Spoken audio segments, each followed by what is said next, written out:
Hai semua, selamat datang ke channel Fails Lifestyle. Saudara-saudara, tuan-tuan, dan puan-puan semua. Satu dapatan yang amat mengejutkan hari ini. Satu entry dari Twitter yang saya rasa ini satu bagi saya perkara yang tidak relevan untuk disiarkan. Di mana satu dapatan saya dari Twitter hari ini melalui satu entry terbaru arwah Jemin terkini Kerajaan Madani pimpinan Perdana Menteri ke-10 bakal tumbang pada Julai 2023 tanda soal. Dan dalam satu gambar ada caption gambar seperti yang saya akan tunjukkan di dalam video ini. 15 ahli Parlimen Barisan Nasional sedia hilang kerusi sumber dalaman. Dan apa yang saya paling tidak suka, tuan-tuan dan puan-puan, gambar ini adalah satu gambar yang hanya dibuat-buat. Apa yang kita biasa panggil diciplakkan. Mungkin begitulah. Ini adalah berita palsu sebab di dalam gambar ini kita tahu lambang di atas ini adalah sinar hairan, bukan sinar harian. Jadi ini sudah pasti akan mencetuskan banyak persoalan dan membawa kepada perkara yang negatif. Lebih-lebih lagi kepada para pembaca yang terus mempercayai apa yang dinyatakan di Twitter.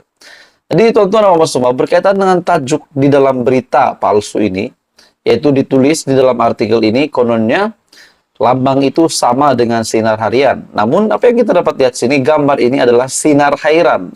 Jadi tidak pasti dari mana sumber dan kenapa dibuat berita palsu ini.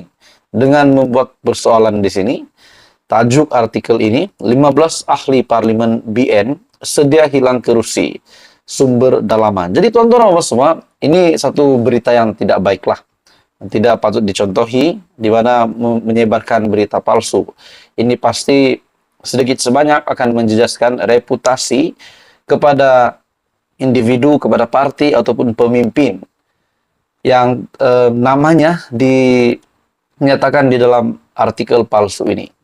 Jadi tuan-tuan dan semua, artikel ini adalah palsu, namun saya hanya menyampaikan kepada Anda peringatan supaya kita tidak mudah percaya dengan apa yang dinyatakan, disiarkan di media.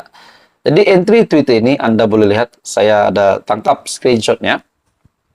Melalui entry terkini arwah Jemin, terkini Kerajaan Madani pimpinan PMX ataupun PM10 bakal tumbang pada Julai 2023. Bagi saya ini mungkin hanya untuk mencetuskan kontroversi, yang hanya akan mencetuskan mungkin memburukkan nama ataupun reputasi kerajaan hari ini, pimpinan Datuk Seri Anwar Ibrahim.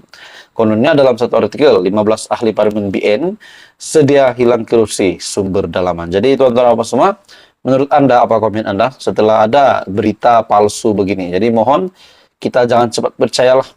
Tapi walaupun begitu tuan-tuan dan bapak semua, berkaitan dengan artikel ini, 15 ahli Parlimen BN sedia hilang kerusi, menurut berita palsu ini, bagi saya ini tidak relevan lah. Kenapa pula tiba-tiba ahli Parlimen BN sedia hilang kerusi pula? Dari mana pula infonya? Itulah namanya berita palsu kan. Jadi tuan-tuan apa semua, kita coba elaklah untuk menyebarkan. Kalau kita sudah membaca ini, jangan kita terus percaya. Kita melihat sumber berita penuh ini dari mana. Adakah ini benar-benar dari artikel yang rasmi ataupun kita boleh lihat di Google adakah berita ini ada. Jadi ini adalah berita palsu, sudah pasti terang-terang palsu. Tajuknya saja pun sinar hairan. Jadi mohon kita jangan share benda inilah kalau kita belum yakin. Jadi saudara-saudara, tuan-tuan semua, menurut Anda apa yang Anda boleh dapat hari ini? Apa dapatan Anda? Teruskan bersama di dalam channel ini untuk info lebih padu, lebih hangat. Jangan lupa tekan butang like, share, dan subscribe. Dan saya secara pribadi, saya tidak setuju berita palsu ini. Walaupun tajuknya ini kita boleh lihat tajuk yang panas yang dibuat-buat, yaitu 15 ahli Parlimen BN sedia hilang kerusi. Saya tidak setuju sebab pertama ini adalah berita palsu. Kedua, tidak mungkinlah tiba-tiba saja 15 MP BN hilang kerusi. teruskan bersama di dalam channel ini. Jangan lupa tekan butang like, share, dan subscribe. Hai semua, salam sejahtera Malaysia. Selamat datang ke channel VLS Lifestyle. Kembali lagi dengan satu isu yang panas. Satu kenyataan dari Perdana Menteri Datuk Seri Anwar Ibrahim yang pasti mengejutkan ramai, mengejutkan seluruh pemimpin politik di Malaysia. Dan ini sudah pasti berkaitan dengan status Datuk Seri Anwar Ibrahim sebagai Perdana Menteri melalui satu artikel dari Sinar Harian. Kalau nak jatuhkan kerana saya lawan rasuah, silakan, kata Perdana Menteri.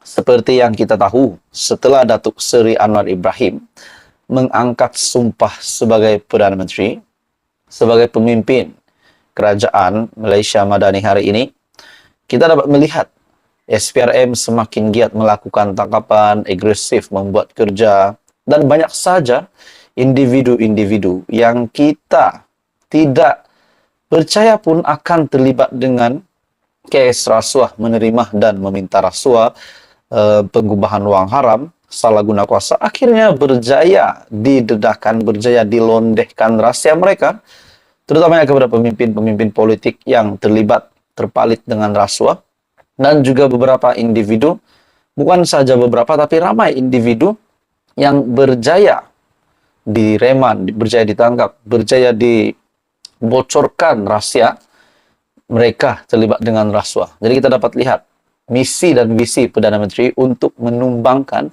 untuk membendung kes rasuah di Malaysia, untuk menyelamatkan bangsa, menyelamatkan rakyat supaya selamat daripada kes-kes rasuah, aktiviti-aktiviti yang tidak baik ini.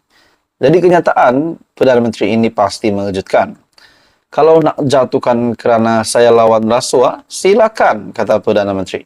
Okey, saudara-saudara, tuan-tuan dan puan-puan, sebelum saya meneruskan isu panas ini, kenyataan dari Perdana Menteri ini, saya minta jasa baik anda untuk bantu channel ini dengan menekan butang like, share, dan subscribe.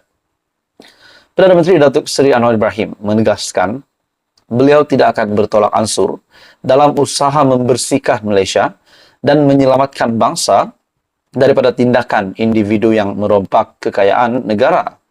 Anwar berkata, beliau mengarahkan kerajaan supaya menyelamatkan negara daripada pemimpin-pemimpin yang mengayakan diri dengan merompak harta kekayaan negeri.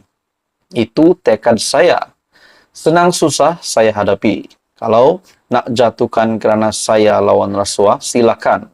Tetapi saya tidak akan bertolak ansur daripada bersihkan negara ini dan selamatkan bangsa kita dan negara kita daripada tindakan orang yang merompak kekayaan negara.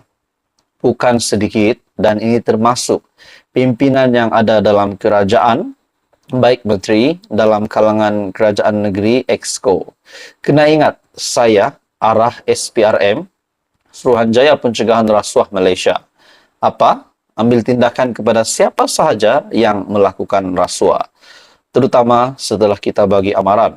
Dia buat juga lagi, katanya, ketika berucap melancarkan program Semarak Tambun Cinta Al-Quran dan menghadiri majlis berbuka puasa di Masjid Al-Ittihadiyah di Ipoh pada Isnin. Anwar berkata, beliau tidak terlibat dalam kes mahkamah melibatkan bekas Menteri Besar Perlis Datuk Seri Azlan Man. Apabila kita ambil tindakan melawan rasuah, kita zalim. Bukan saya ambil tindakan, saudara. Ini yang paling akhir, mantan Besar Perlis, mantan Menteri Besar Perlis, saya bukan siasat. Bukan saya buat laporan ke SPRM atau polis, katanya. Azlan mengaku tidak bersalah di Mahkamah Session di Kangar, Perlis pada Isnin terhadap 5 pertuduhan berkaitan tuntutan palsu bagi kemudahan cuti seberang laut berjumlah lebih 1,18 ringgit Malaysia juta antara 2013 dan 2017. Sementara itu, Anwar memberi contoh bahawa LHDN juga perlu mengutip cukai termasuk daripada individu yang kaya dalam usaha menyelamatkan negara daripada kehilangan hasil. Jadi kenyataan Perdana Menteri ini membuat ada juga menyatakan kenyataan berkaitan dengan Menteri kes mahkamah melibatkan bekas Menteri Besar Polis, yaitu Datuk Seri Azlan Man. Dan pengakuan Perdana Menteri ini, kalau nak jatuhkan saya kerana saya lawan rasuah, silakan, kata PM.